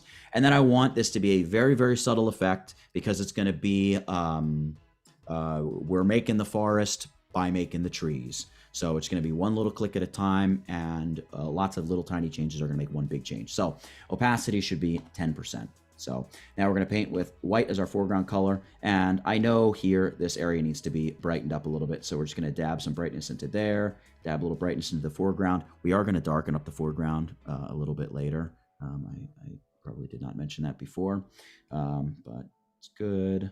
Over here, we can brighten, well, the sky doesn't really need to be brightened, but there where it fades together on the horizon, that might be good. So let's look at a quick before after. So there, oops, I hit the wrong button. There's before, there's after. So we're just bringing some light into the image You almost shouldn't be able to see the difference until you do a before after. As a general rule, when you're retouching, if you can see the difference right away, you probably went too far. So when you before and after, that's when you should really see your changes and everything that you did. All right, cool. I like this. I like it. Let's go ahead and attack the really bright areas. We'll clean up the rogue sunbeams first, and then we'll go after what am I saying? We'll go after the bright hot spots from the sun. One thing I'm thinking here, I kind of think I want to move this part of the foreground over and stretch this out. I know I'm being ridiculous here, but it's worth it. And I'll show you, actually, we can redo this pretty quickly. Let me find out where that is. Okay, so that's right there. So let's take this. Let's just duplicate this layer. Command or Control J first and foremost, just so we have the original one there. And then Command or Control T, and I'm going to hold down Shift, and I'm just going to pull this out this way. We don't want to stretch it too much, but we can stretch it. Again, nobody's memorized what all the rocks look like, so you have some leeway here. And I'm just looking here. So right down here where the rock would kind of almost just meet the edge of the other rock. It's not, because our eyes understand that they're on different planes, but visually that's where it meets. So that's why I'm picking this spot to commit that change. And then what I'm going to do is go to the original rock, and I'm going to just begin painting away. I'm going to go to the new rock here. I'm going to blend the backside in a little bit. I'm going to increase the opacity to maybe 60% here. Just blend that backside in just so it sort of isn't quite so obviously doubled. Also here on the front side, where are we ending up? Something like so. Make this a little smaller. Let's bring the rock back where it should be. Right into our grass. And then we've got our second little wump there. That's our original foreground. So we're going to paint, we're going to paint with black as our foreground color. And we're just going to do away with some of that. And I really like that you made that change, because it's just that attention to detail. I was fine with it before, but just now extending that rock, and it now looks like it's meant to be there. Just, I don't know, makes it. Well, and you'll see also it's going to give a greater platform and selfishly a little bit more room for error when we apply or when we bring our subject in, because I have a feeling we're going to put somebody over here on this side of the frame. Very true. All right, cool. So onward with what we were doing. Now our image has changed a little bit, but not that much. We could probably get away with keeping it like this, and we will, because we're not going to take the time to redo it. Well, we wouldn't have to do much, whatever. I'm spending too much time explaining it. We can keep it. It's fine. It's just a little bit of brightening. All right, let's get rid of our sunbeams. I think we had an errant sunbeam or two over here. Maybe they didn't end up being included in the image. I think they're gone, so that's good. I want to do one thing over here on right. I want to just sharpen up these. Oops. Let's go like 20% opacity. Let's just give a little bit more definition to the farm field on the top. Just allow that to blend together a little bit better. So it's as if that field kind of becomes a cliff. Something like so. All right, great. Just makes it look a little more natural off in the distance there. Okay, so over here on this side, we have our sunlight, which we don't like. Well, we do like it, but not in this case. It's creating a lot of problems for us with this composite. Now, again, I've said it a million times already, this wouldn't be an issue if you're out shooting your own photos in all likelihood, because you'd be shooting, like, I like this part of the image, I like that part of the scene, I like that part of the scene, and so forth. But here we have an issue. So we're going to create a new layer, Control Shift Alt and the letter N, and I am going to call this just healing, maybe. It's going to be cloning and healing, but we're going to try working with healing first, and we're going to begin with the first sunbeam right up here. I will grab my healing brush. We're going to work with the mode Replace, and I am going to make sure I'm sampling current and below layers, and I'm going to begin sampling right on the ridge. So right there on the ridge, I'm going to sample, and I'm going to rebuild the ridge and just try to paint that little bit of sunlight away. So something like so. And if need be, and it may be, it may be something where instead of replace, let's go regular, straight up, normal healing. Let's try this. Make it a little darker for me. There we go. Something like that. Yeah, something like that's not too bad. I'm used to working with my Mac keyboard, and I keep hitting the Windows key, folks. That's what's going on. It's not that I've forgotten how to use a computer. All right, so that's pretty good. We could also try multiply here. I have a feeling this isn't going to look very good. Yeah, it's just smoothing it out too much. Okay, so that gets rid of that first sunbeam. And now we're going to do it with these other couple sunbeams here. We're just going to do it pretty quickly. We don't need to spend all day working on this. It's I would imagine most of you know how to use the healing brush or a clone stamp tool here in Photoshop. You can see that it's really blurring the texture. I'd say this as soon as I say, I'm sure you know how to use the healing brush. The reason this is happening with the healing brush is because the diffusion is set too high. So the higher you have the diffusion, you're going to get more edge blurring and things like that. I'm going to set this down to 0 or 1, whatever the lowest is. And let's try this again. And I have a feeling the texture is going to be preserved a little better. Yeah, looks much better. Okay, cool. And then we'll just get through here. I'm just holding down Alt, just sampling over here. And if it still doesn't look quite good enough, let's try using our clone stamp tool and just see what that looks like. Clone stamp tool is set to 40% opacity, by the way. So we're just really blending that texture. And that actually, I like that a lot. Yeah. Let's try that instead. Get rid of these beams of sun up here. There I go with my Windows menu again. Cool. Got rid of that sunbeam. There's a little bit of like halo where the light's wrapping off the top of that. We got a little bit here coming through the atmosphere, and then a little bit here on this part of the hill, and even over to here. I know it seems like nothing, but it's all these things that make quite some difference in the final finished result. And I mean, even that, you can still, like, your brain still knows there were sun rays. There's still something going on there. We're not going to spend all day working on it, but normally I want to spend a lot of time getting this just right and making sure that it looks just perfect. But you get the idea. You would want to come in and really clean up those sun rays. Now here, this part's kind of fun. So because the sun was there for the purposes of our composite, we want to make this grass not look so green and the sides and tops of these trees not look so green and bright. We're going to do that probably using exposure. And also this needs a little bit of a shadow down here, and the side of the rock needs a little bit of that warm light just to help pull it all together. That's why the rock is still looking a little out of place, because the color, the saturation, and the light are still a little off there. But it's all stuff that we can fix. Let's focus on correcting some of these highlights over here before we get rid of our sky. We're going to go adjustments. We're going to use, we could kind of pick our choice. Let's have some fun here and just use the exposure adjustment, because why not? And I'm going to tone down the exposure. What I like about the exposure adjustment seems to combine like the debrightening capability of curves and also the reduction of the white point like you have either in curves or in levels. But it does just with the exposure slider. So for something like this where I'm trying to tone down highlights, as you can see, it's going to work pretty well for something like this. So pretty cool. I don't want it applied to the whole image though. So let's select the mask, hit Command or Control I, and that will invert the mask, I should say. Then we'll grab our brush tool, make our brush pretty big. And this is going to look like we're doing a lot of damage here, but we're not. We're going to paint with the color white in the mask and just paint that darkening effect back onto our trees all through here. All right, just like that. And then up this hillside, particularly interested in that.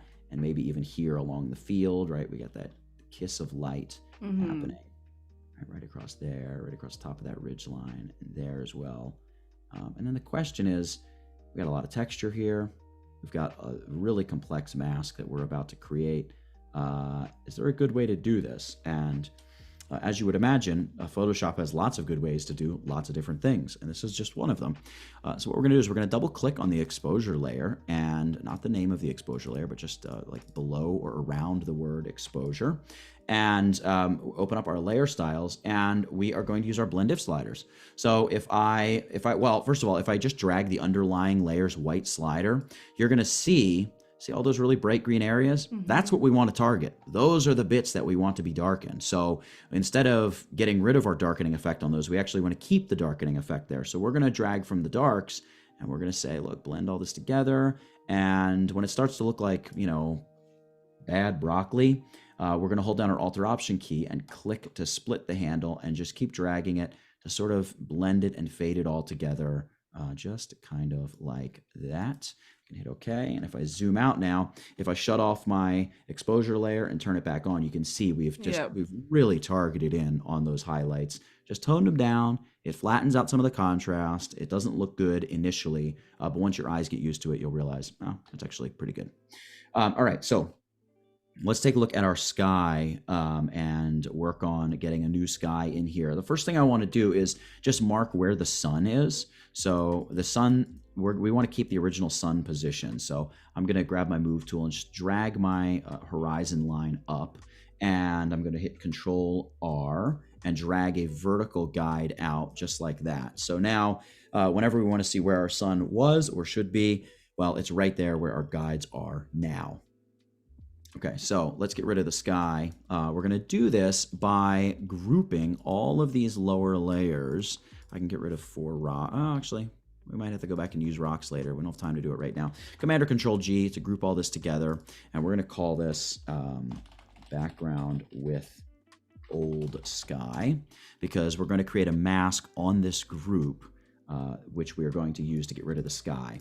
So let's just do this rough. One of the things about creating composites is you really don't know how it's going to look until it all comes together in the end. So in order to save yourself some time, it's just a general thought for all of this stuff, even before putting backgrounds together, right? It's why we laid them out in a new Photoshop document. Just do rough selections. Don't spend all that time getting a perfect, incredible selection only to realize, this isn't going to work. The image isn't right. The perspective is off. The light isn't right, whatever it may be. So just kind of keeping things simple and just doing a rough selection, something like this. Just get rid of the bulk of the sky, and we can just hit Command or Control I to fill that part of our layer with black, Command or Control D to deselect.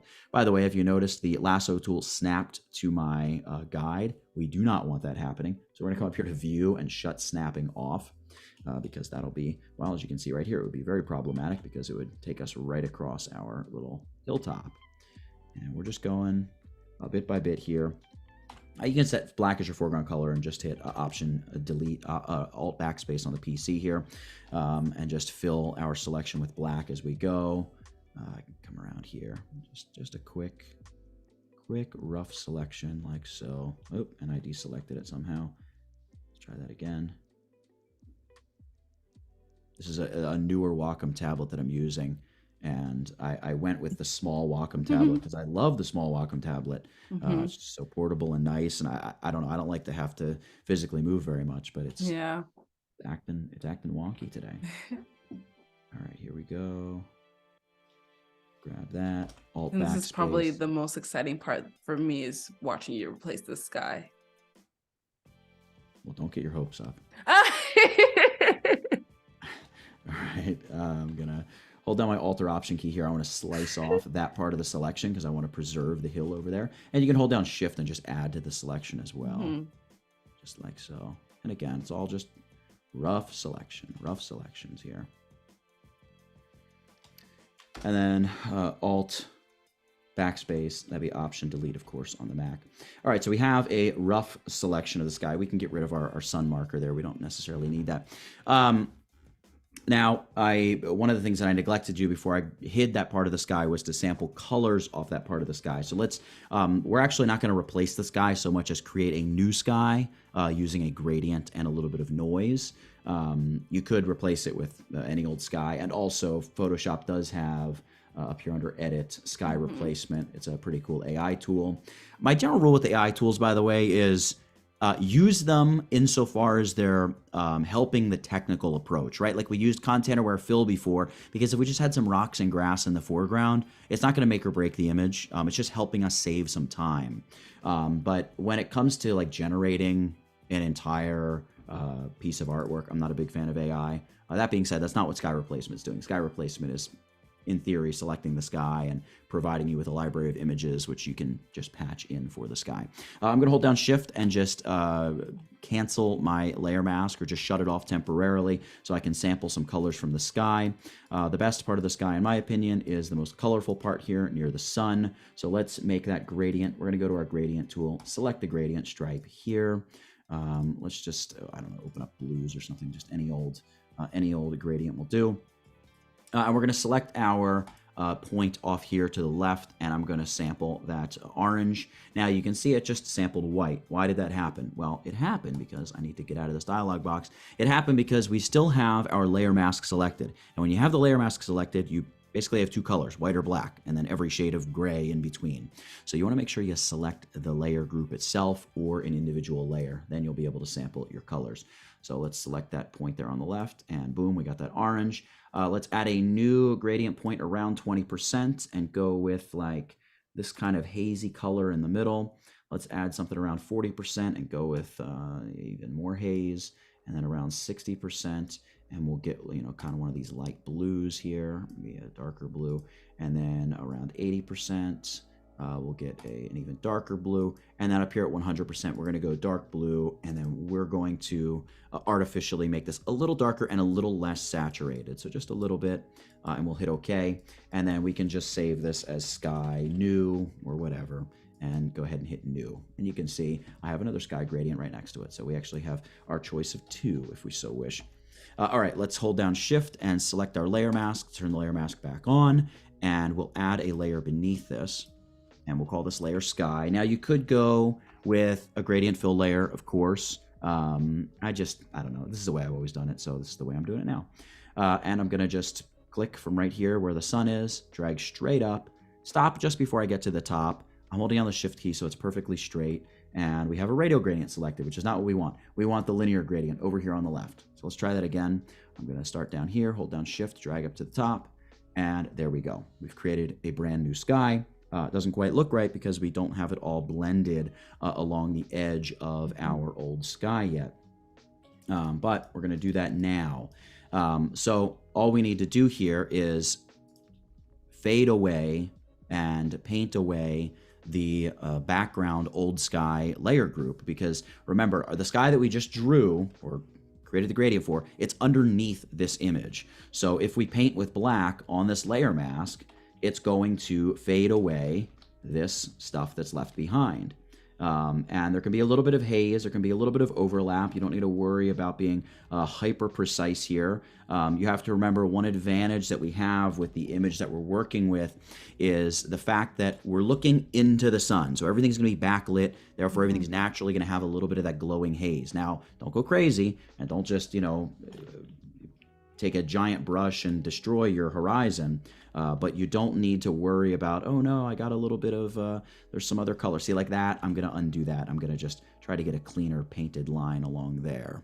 So stuff like that, and you can just replace along there. See, that's too much. For me, that's too much. So I'm just going to undo, and I'm just going to be gentle and go through, and that's definitely too much there. What did I just do? Hello. Something like that. And you can always, flip the brush and paint with white as well and bring back stuff if the angle, sometimes the angle is easier to use the brush tool one way rather than the other, and that's totally fine. We understand that. And also, by the way, when you have a little bit of that orange sticking up, the color's so similar and it's so far off in the horizon that the eye is going to assume it's just another hill way off in the distance, right? And so you get what looks like a perfect horizon line. Wow. All right. So let's go ahead and just get rid of this here. Come along and try to stay focused here and get this done quickly. Great, along the top of the hill. Go into the valley here. And this is where you could take advantage of the color being so much different, and you could just use a really soft edge brush. Probably not a good idea here because generally from the horizon you're going to get more of a glow than a dark shadow. You want to try to keep the shadows to the top of the sky and add more of a glow. We're going to add the atmosphere glow in just a moment here. Let's just get through this here. And because it's all this texture, it's relatively easy. You would think it'd be very, very difficult to paint through, but it's not. It's the color's similar enough, and the edge does not need to be so perfect that it's going to be super difficult for us. Yeah. Most of the issues you're going to run into when you're creating very complex selections and working with very complex masks is trying to move something or somebody off of, let's say, a completely solid black background onto a really bright sunny day, and it's like I can't get the hair to look right or whatever it may be, and it's yes, that's always going to be really, really tough. So right there, that's the hard edged cut line, but it kind of just looks like another hill off in the distance. Yeah.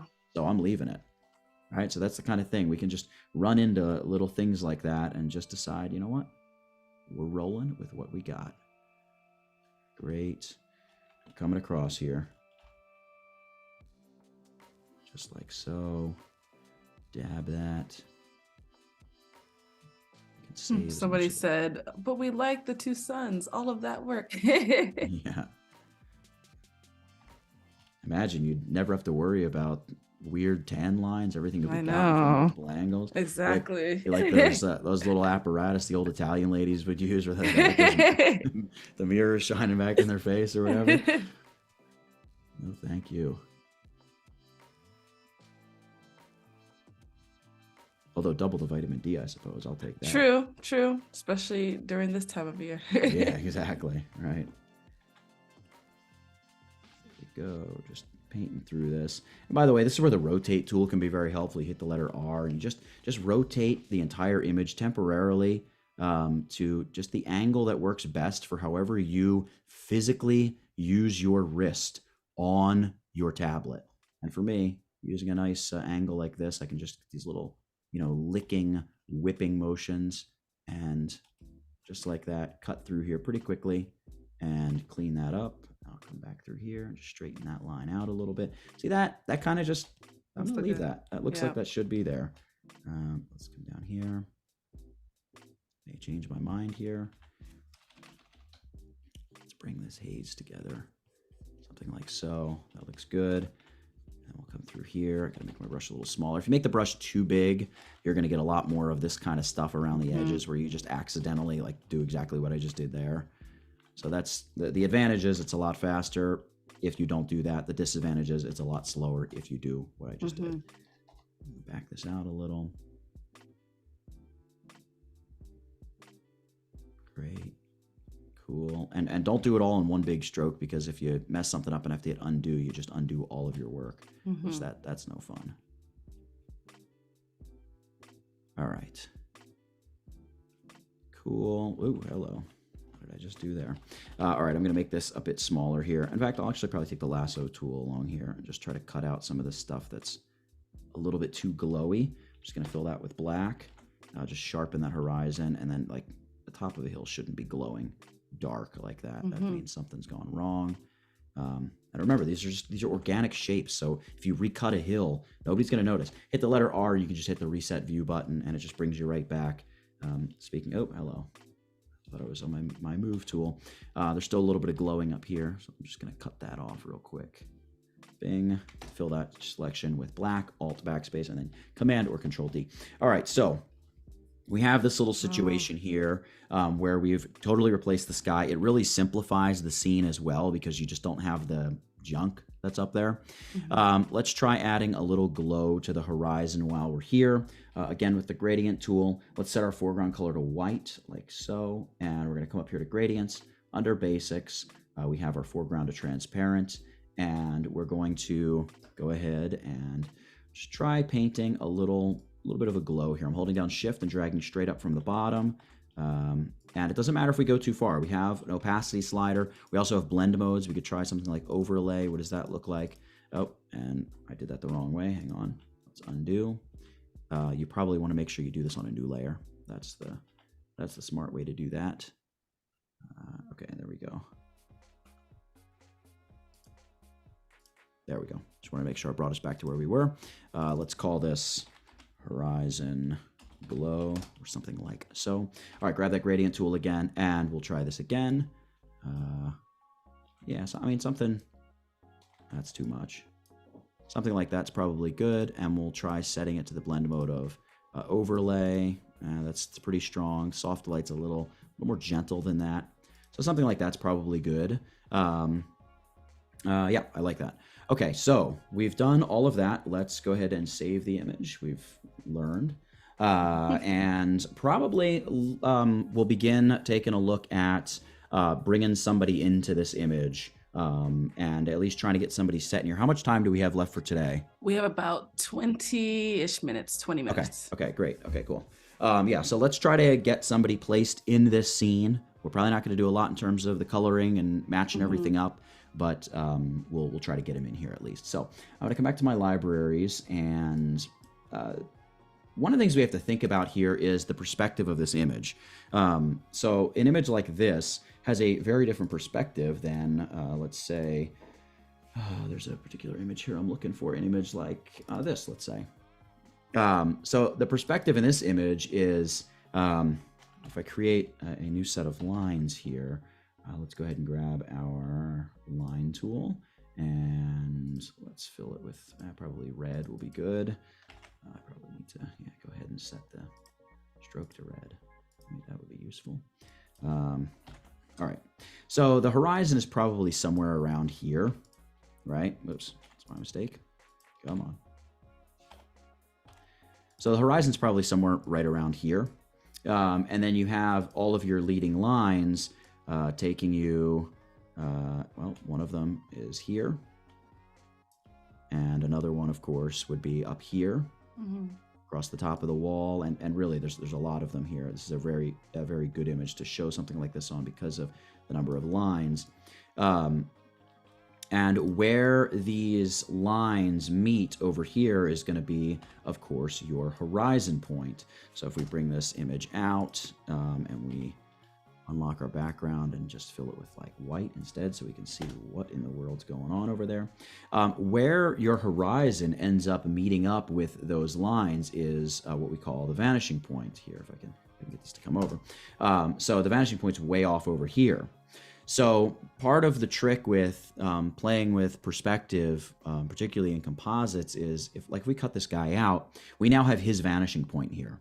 So if we then also find the vanishing point of this image, very difficult to do. Well, not as difficult as you would think, but more difficult than something with clear leading lines like this. If we lined up both vanishing points, we would just anchor our scaling to that vanishing point. As long as we scale to and from that vanishing point, he's always going to look in perspective. Now, the problem is the camera's very low in this shot and the camera's very high in this shot. So he's never going to look right in an image like this, unless maybe we have him like way off down in the distance and he's just some element way over there. But finding the vanishing point can be really helpful for images where you have similar perspective and you just need to do a little bit of tweaking and adjusting to kind of get it over the edge. And also, by the way, to get your sizing correct when you're choosing the size of the object that you're compositing in. So I like the idea of like a photo like this and just extracting the photographer and the model and kind of playing with this idea of like, oh, you got the photographer out there taking pictures. We may end up doing something like that. I haven't totally decided, but we want a married couple. So I've got this kind of cool picture of this married couple. And one of the things I'm looking for when I'm digging through these images is soft light, general absence of directional light. And I'm also, by the way, that's kind of a concern of mine with the background because I don't want incredibly harsh light. You can do composites with incredibly harsh light, but again, it's really something where you want to be the photographer out there saying, I can light my model exactly how he or she needs to be lit. I can work with wherever the sun is in the sky. If I know the sun's over there at 6 a.m. and it's over there at 4 p.m., that's the angle I need to get. And you can do that. With stock photos, you're a little bit more limited in terms of all of that stuff. So you're just kind of at the mercy of whatever is there. But there's a lot of stock photography out there. So we're going to take this. We really only need them. So I'm going to take them, and I'm also going to get the ground around them because it's kind of similar texture. We can change the color a little bit and probably work with it. And also it's going to allow us to preserve what shadows there are. His foot looks a little funky just because it's kind of hiding behind a tuft of grass, and his other foot is lifted in the air. So we don't have much in the way of shadows. But we can add some shadows. We'll probably need to add a little bit of some kind of shadow just because of that low angle light that we have. This image appears to be twilight. All right, Command or Control J to just pop our selection up onto a new layer. And then we'll take this and bring it over, drop it in our draft. Hey, look at that. Let's bring them up above everything. And they're massive, much too big for what we want. But I like the flexibility of having the big image. So let's right click and convert this to a smart object. Just lock in that size. And let's go Command or Control T here and just size them down just a little bit. What I want to do, I want to get rid of, again, we're going to do the same thing we did before. I want to get rid of all of the watery stuff, do a really rough selection, kind of roughly get them in place, and then we'll dial in the sizing here. We can close the original stock photo. And before I go any further too, I think I want to try, let's go add a curves adjustment to this entire background. And let's just raise the black point a little bit and drop the white point a little bit. Just reduce some of the contrast in the image. Maybe darken it a tiny, tiny bit. Something like so. Right, so we're just kind of, you know, we can always reduce the opacity of that contrast reduction, but I just kind of like the reduced contrast, and we can always add more in later if we need. All right, let's take this and let's do a rough lasso selection again, just around them. We'll dial this in just a moment, but let's get rid of all of this. Hold down the Alt or Option key, add a layer mask, and it's going to fill your selection with black, therefore preserving everything else. Now I'm going to come in, I'm going to do a little bit more of a perfect selection. Great, Command or Control D. And then we're going to end up doing a lot of painting to get this just right as well. But again, we want to make sure, number one, is this image even going to work? Command or Control D to deselect. Let's zoom in a little bit on him, really on the two of them, I should say. And let's go through here. We're just going to fine tune it a little bit. And if you ever start to lose confidence in your selection, just bring it around and Alt backspace or Option delete on the Mac, fill it with black, and work with a new selection. Voila. Good. And I'm just hitting a quick Command or Control D there on the end to deselect. Great. Come down the side of her dress. Across the grass, doesn't have to be perfect. Boom, great. Let's get rid of the majority of everything here in the middle of them. And by the way, I would be remiss if I didn't add that selections in Photoshop might be the most important skill that you can acquire by getting good at selections. And to that end, Photoshop has no less than about a dozen different ways that you can create selections. Why am I not using any of those ways here? Because I'm in a flow and I'm doing it the way that just feels. Sometimes you feel like grabbing the brush tool. Sometimes you feel like grabbing the lasso tool. Sometimes I don't know. Sometimes you just feel the way an image needs to be. Yeah. And a lot of location pictures in general, it's much more difficult to get a clean selection. I mean, if we zoom in on her, it's just not a perfectly sharp, clean edge on the side of her hair. It's just not. The depth of field is a little different, and it's not just a clean, crisp studio or controlled environment shot. It's not a bad thing. It's nice. It's organic, but it makes using some of the artificial intelligence stuff, and even like the artificial intelligence light stuff, like the quick selection tool. Right, it makes it a little bit more difficult to use that, and it's not. I don't know. I think it's kind of faster to just go through and get it done with the brush tool. Yeah. All right, cool. So we see them. This actually kind of looks cool, just like this. Like this perspective, you can see good perspective. It's going to look right. I mean, it already kind of looks right. But part of the reason it has so much rightness about the way it looks right now is because there's not very much directional light. So we're not looking at it and saying, whoa, the light's way off, the shadows are all fouled up, the color's messed up. The color is messed up, it's not quite where it should be, and the light's not quite right. But with the perspective and everything else, it's looking pretty good. And this is part of why I wanted that ledge extended, like you can see. Now we can kind of fit them over here a little bit. And maybe I'll size them down a little bit, Command or Control T. Let's size them down a touch. Something like that. If they're going to be over there on the edge, that's probably about the size they would be. And then we need to blend the ground together and get rid of some of this edging and see how that kind of looks. And then we'll reassess where we are time-wise and figure out if we're going to do more today or not. All right, let's get rid of some of this ground. You know what, actually? Kind of like the ground. Just do that with it. Over here, we definitely need to get rid of some of that. And we'll bring back what we need to bring back for our rock. It kind of looks like she's reaching out over, like, hold me. Don't let go.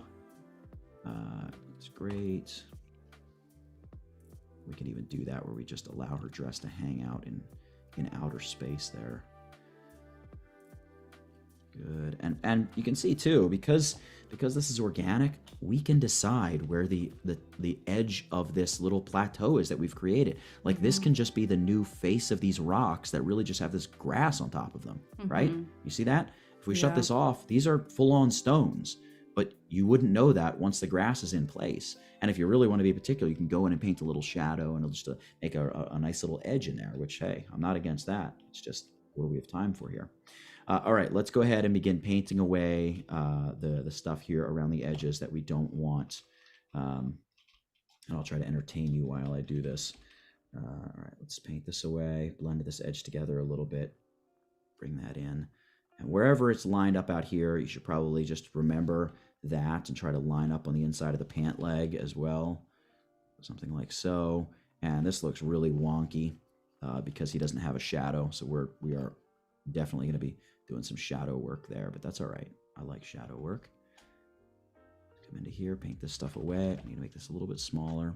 And if the edge has a little bit of semi-opaqueness to it, it's slightly transparent, that's all right. I mean, when you see people in real life, we don't look like characters from Minecraft or something. We look like characters that are blended and an actual living part of the environment that we're standing in.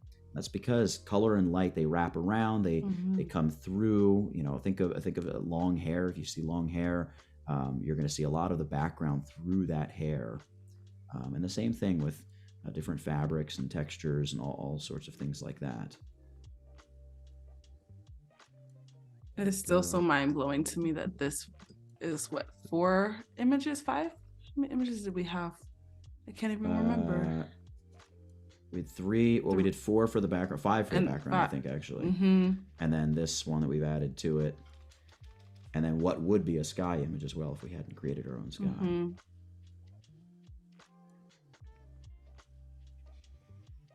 And you can see too why, you know, when you start thinking about the story you're trying to tell with your photography or with the composite that you're creating, you know, you would be looking at additional images that would make up, oh, I need that, you know, like in the original example of the newlyweds with the car racing down the road. There's not really a car in this, or a road in this image that a car could be racing down. It would be more like the angry Alaskan parents take the helicopter out or something. But you could have a lot in terms of, you just have a lot of options and images that end up having a lot of other images attached to them and built into them. So.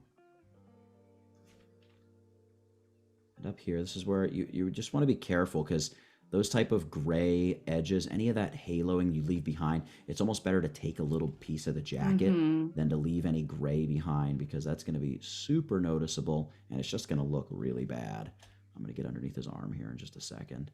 This also, by the way, would be a good time to use the rotate tool. I'm not going to do it right now, but just know that it is an option for you. Just like that.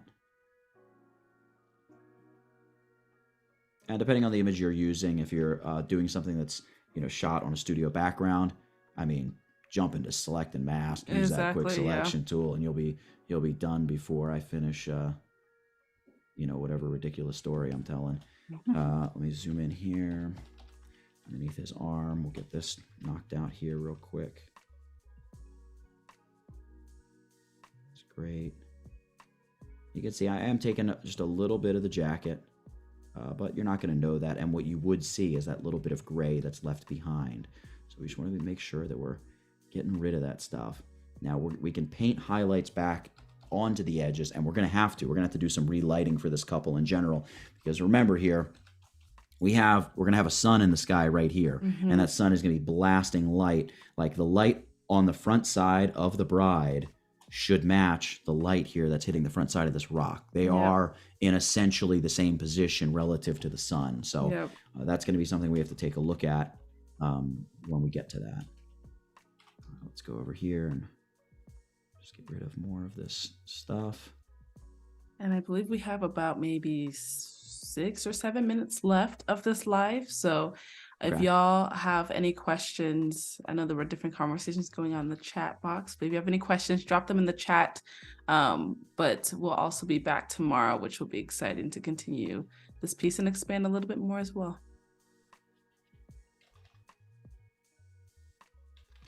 All right, great. And hair is always tricky. In fact, we'll probably jump into select a mask for her hair and just use it for that little part. But you can sort of see too the edges, because there's no edge lighting, we've painted onto them. The edges do kind of just very unnaturally lay one on top of another. So we have that consideration, which will just another reason why you really want to make sure you get those edge lights. And we'll talk about how to find the direction of light and all that stuff tomorrow.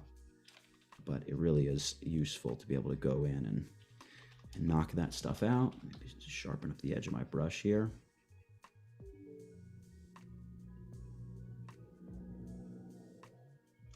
Great. And it sort of goes without saying as well, this is one of those processes where you're really happy that you have a tablet, because doing this with the mouse, well, you find other ways to do it. You would probably use the polygonal lasso tool and just zoom in very close and do lots of click and create a selection. That's a really effective way to make very complex selections if you don't have a tablet. I know a very famous, well, maybe not famous, but pretty well-known commercial photographer out of Nashville, who did not use a Wacom tablet for the first decade that he was a professional down there, and doing incredible work and stuff for huge clients. I mean, musicians that everybody's heard of, and all kinds of stuff. Great. There's that. Was it a matter of preference or not being comfortable with a tablet, or? I don't know. I think it was just he never got one, and always just did his work. And then once he got one, he was like, what? How have I not? Why did I do it the old way? Yeah, I use a mouse for all of my work. I did get a tablet over the past one, maybe recently, within the last year. So I'm just trying to get in the comfort of using a tablet opposed to just going back to my mouse. Yeah, of course. No, I understand that. All right, so we come through here, get her arm cleaned up.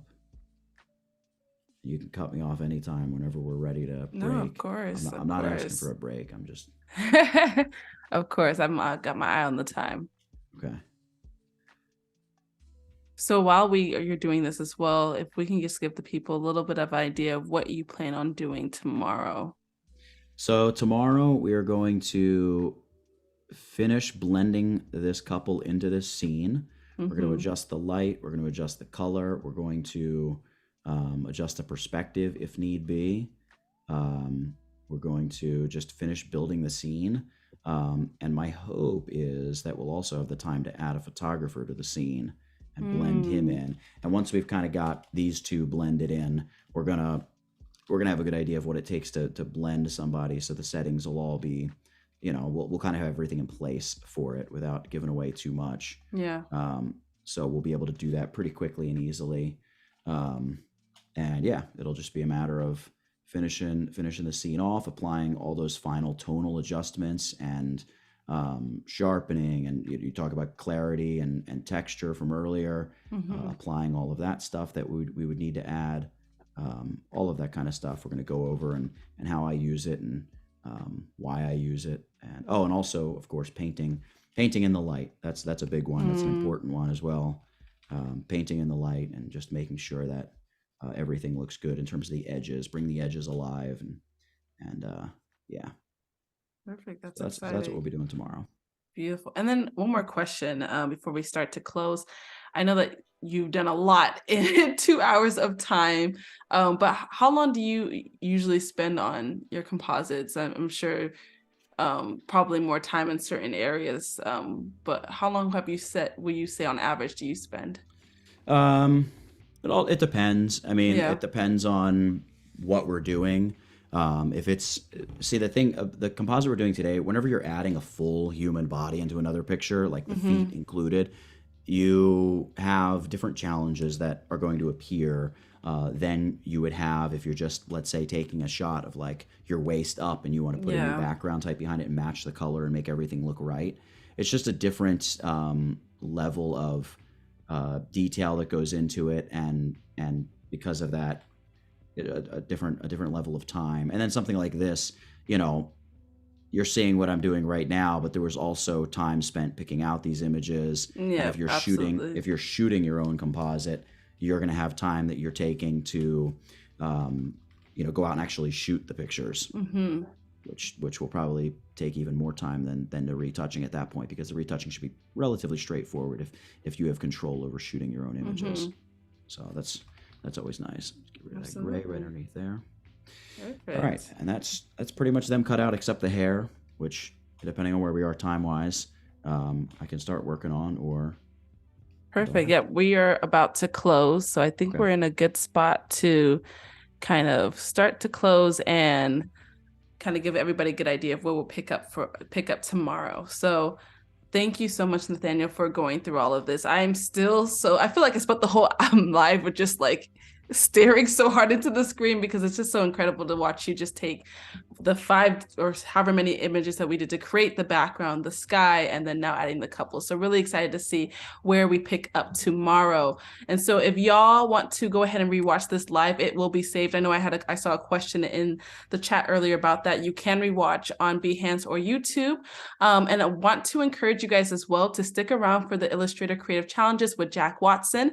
And then immediately following the Creative Challenge, stick around for a new episode of Animation 101 with Pixie Pooh, followed by a new episode of Sketch to Vector with DTM.